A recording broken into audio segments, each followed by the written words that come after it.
दोस्तों, जैसा पहली 2 वीडियो में हमने आपको बायो एंजाइम कैसे बनता है और बायो एंजाइम्स बनाते हुए क्या सावधानियाँ बरतनी हैं, तो वो वीडियोज़ हमने आपके साथ शेयर की थी।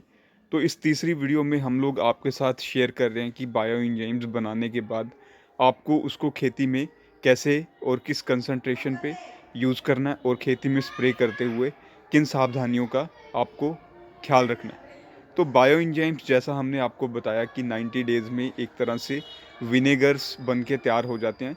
तो इसको बनाने के लिए किसी भी फल, फूल या सब्ज़ी का हम लोग उपयोग करते हैं। तो जैसा कि बायो एंजाइम बनने के बाद जैसे आप देखेंगे कि इस वक्त मैं अपने फूड गार्डन में हूँ, तो मेरे पास अपना कोई ज़्यादा बड़ा खेत तो है नहीं है। तो मैं तो अपने ये जो 1 लीटर का स्प्रेयर है, तो इसको मैं यूज़ करता हूँ।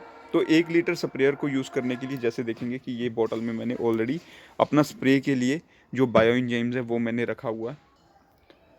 तो हम लोग 1 लीटर स्प्रेयर में ये लगभग 20 ml हम लोग ये बायो एंजाइम्स डाल के, तो मैं इसको हफ्ते 10 दिन में एक बार स्प्रे करता रहता हूँ। तो आप देखेंगे कि इसमें ये वाइट कलर की जो परत या आप देख रहे हैं जो कंपोनेंट्स हैं, तो ये नेचुरल ईस्ट हैं।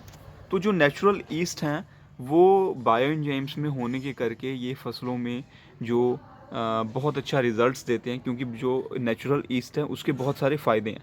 तो हम लोग खेती में या अपने किचन गार्डन में इसको 2% के हिसाब से यूज़ करते हैं। तो आप 2% के हिसाब से मतलब 100 लीटर पानी में आप 2 लीटर बायो एंजाइम्स डाल के आप स्प्रे करेंगे तो उसके बहुत अच्छे रिजल्ट्स हैं। एक तो ये ख्याल रखने वाली बात है कि बायो एंजाइम्स में बहुत ज़्यादा गुड बैक्टीरिया होते हैं, और दूसरा इसकी जो पीएच है वो लगभग 2.65 और 3 के आसपास है। तो जितनी भी हमारी ज़मीनें हैं जिसमें ज़्यादा खाद और पेस्टिसाइड यूज़ हुआ है, तो उनकी जो पीएच है वो काफ़ी ज़्यादा होती है और उसमें सॉल्ट्स भी ज़्यादा होते हैं। तो जब आप बायो एंजाइम स्प्रे करेंगे तो उससे जो ज़मीन का पीएच है वो भी बैलेंस होगा, और जो ज़मीन में फॉस्फोरस है या और जो खादें जम जाती हैं, क्योंकि जब हम लोग खादों की मात्रा यूज़ करते हैं तो वो ज़मीन में जाके जम जाती हैं। तो इस प्रकार वो खादों को भी डिज़ोल्व करेंगे और पौधों को अवेलेबल करवाएंगे।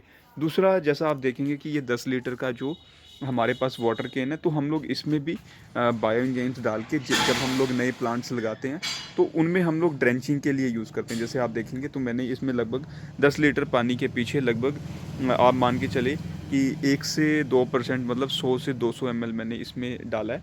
तो यहाँ भी आप देखेंगे नेचुरल ईस्ट है।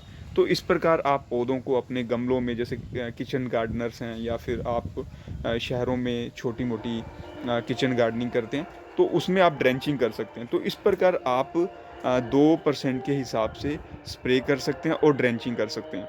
अभी बात रही जो बड़े किसान हैं जिन्होंने खेती करनी है, तो वो अपना 1000 लीटर या 500 लीटर का जो ड्रम रहता है, क्योंकि हमारे पंजाब और हरियाणा में तो जो पावर ऑपरेटेड बड़े बड़े स्प्रेयर्स हैं, तो उसमें भी ये यूज़ होता है।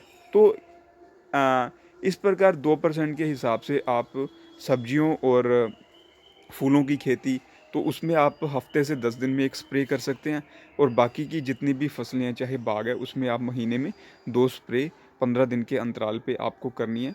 और स्प्रे करते वक्त आपको सबसे ज़्यादा इम्पोर्टेंट ये बात रखने की है, क्योंकि बहुत सारे जो फार्मर्स रहते हैं वो स्प्रे केमिकल्स को बीच में सब केमिकल्स वो बीच में डाल के स्प्रे करते हैं। परंतु जो बायो एंजाइम है इसको आप जब स्प्रे करेंगे तो इसमें कोई भी जो केमिकल है, फंगिसाइड है, हर्बिसाइड है या कोई इंसेक्टिसाइड है, वो आपको बीच में नहीं डालना है। तो इस प्रकार आप बायो एंजाइम्स का जितना ज़्यादा यूज़ करेंगे, आपकी ज़मीन, आपके पौधे उतने ज़्यादा स्ट्रॉन्ग बनेंगे, उतने ज़्यादा उसमें जो लाइफ फोर्सेज हैं, लिविंग फोर्सेज हैं, वो बीच में आएंगी और आपकी ज़मीन को और पौधों को फ़ायदा पहुँचाएंगी। और किसी जानकारी के लिए आप वीडियो में कमेंट या फीडबैक दे सकते हैं। और इसके अलावा हम लोग जो नेक्स्ट वीडियो है उसमें हम लोग बात करेंगे कि बायो एंजाइम से खेती के अलावा और कैसे घर पे या फिर आपकी साफ़ सफाई में यूज़ होता है, और कैसे आप इससे और ढेरों प्रोडक्ट्स बना सकते हैं। धन्यवाद।